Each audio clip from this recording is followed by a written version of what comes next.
立法院讲要刷位已经讲30多年啊！立法院长韩国瑜上任了后，风声讲有2个方案，一个是台北的空军总部旧址，要若准起新的，就要开1000亿起18年；另外一个呢是征收这圆山大饭店，改做立委的办公室、立法院的机场，2年就挺好刷过去。要若民众党团是认为讲，佮爱考虑到各种的方案；要若民进党团是认为讲，爱协商，唔通暴力表决。 立法院一直以来面临所在使用严重不足、建物真牢固、单位杂乱这问题。立法院长韩国瑜准备2套选起的方案，一个是上调伫台北的旧的空军总部，也毋过起新园区，初估爱1000亿，爱用18年时间，可行性无悬。另外，圆山大饭店也互点名，因有400外间的客房，甲侪会议的场所，若要改起诚侪立委办公室、立法院机场，所在是有够。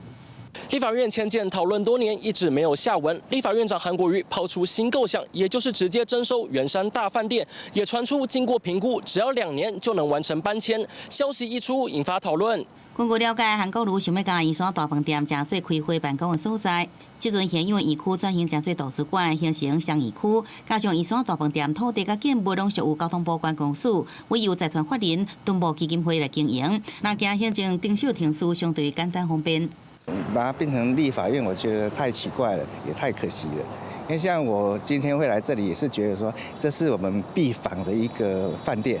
在立法院那边来这边，应该也还好吧。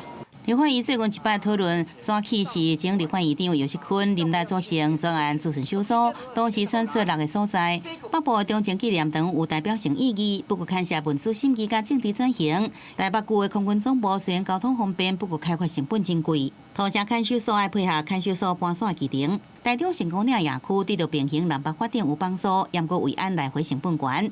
另外，也有高铁彰化车站特定区，也有宜兰的中兴文化创意产业园区。这摆新增加圆山大饭店是台湾头一座国际5星级饭店，那该做办公的所在引起关心甲注意。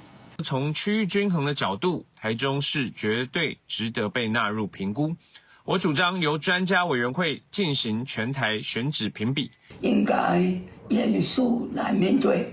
应该考量各方的意见。韩院长，请你召开相关的协商，不要到时候又是过水协商，不要到时候又是暴力表决。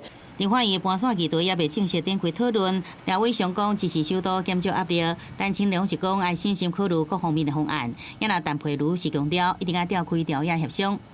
记者综合报道。